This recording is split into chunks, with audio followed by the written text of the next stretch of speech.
Hi, my name is Beth and I'm a sewing pattern designer and blogger at Sew DIY. Today I'm talking about things to make or do in 2020.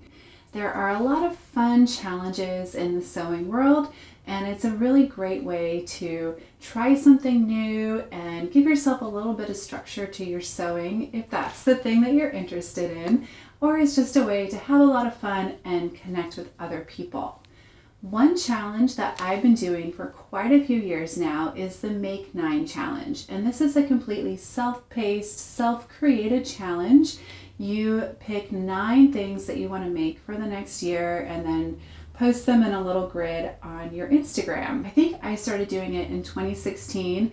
I have never completed all 9 things that I planned on making because I always change my mind, and that's fine. Last year I made 6 of my 9. I actually made the first 6 things on my list kind of in like the first half of the year, and then just lost track and ended up not making the last 3. So I'm going to shuffle those 3 things onto my list for next year. And then I have just 3 patterns that I've thought of so far. Maybe like as I get a little bit closer to January or in the first couple weeks of January, I'll think of some new things.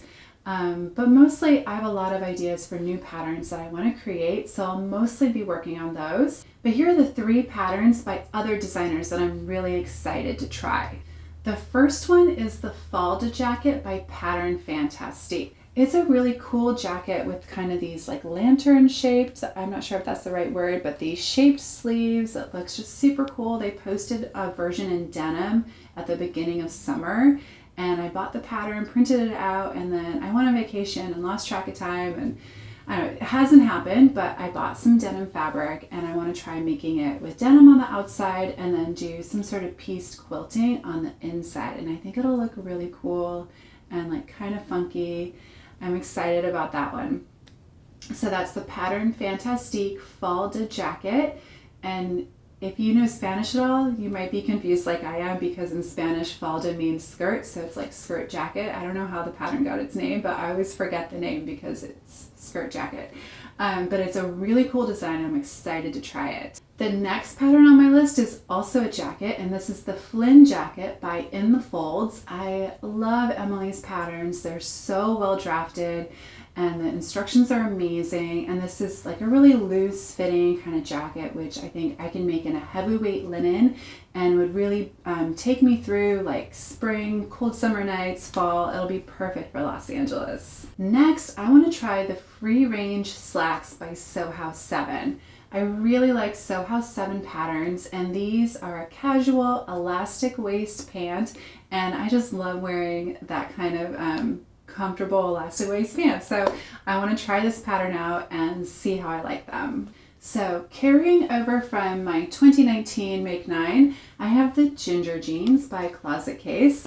And yes, I know they've been out for like 10 years and everyone has already made the ginger jeans, but I haven't made them yet.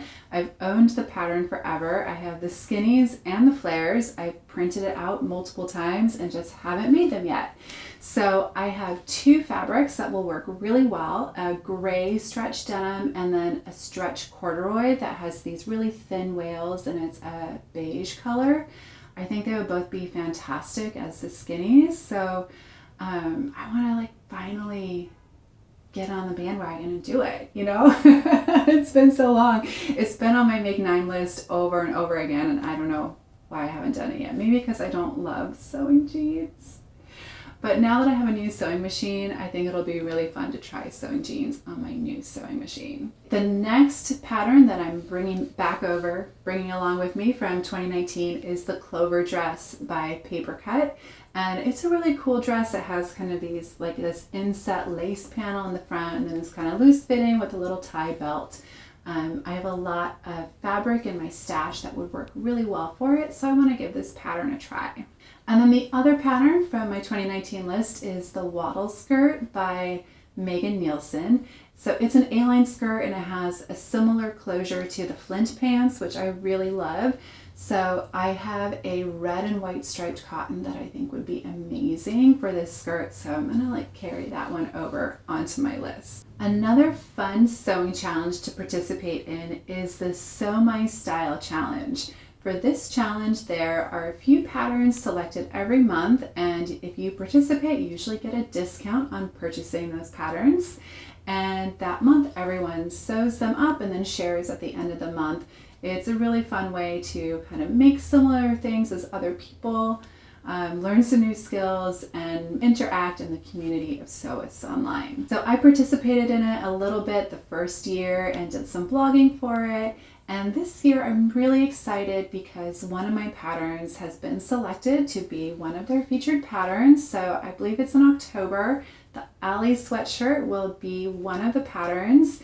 And leading up to that, I will be updating the pattern to my new brand design and expanding the size range. And then I'm also going to show you how you can adjust the pattern to make it more unisex.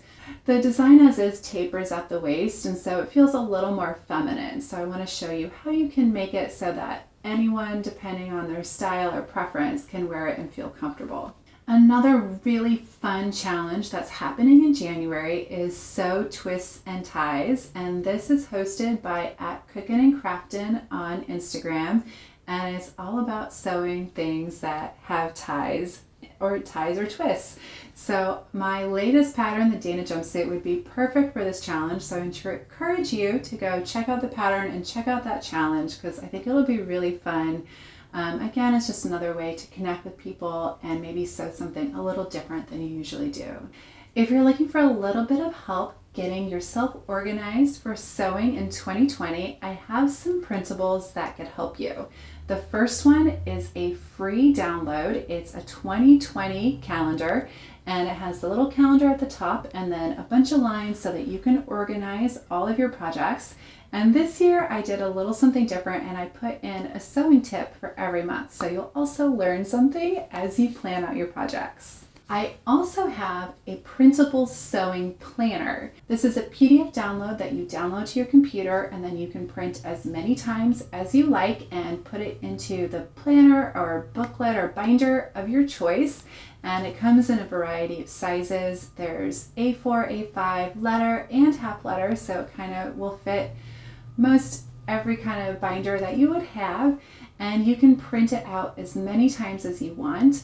It's a really great way to just track your projects and record, all the little notes that you want to have to go back to and look at and reminisce, and then also just for planning your future makes and inspiration and taking all those sewing notes. I will put links down below so that you can go check out the calendar and the planner and get ready for sewing in 2020. Happy sewing!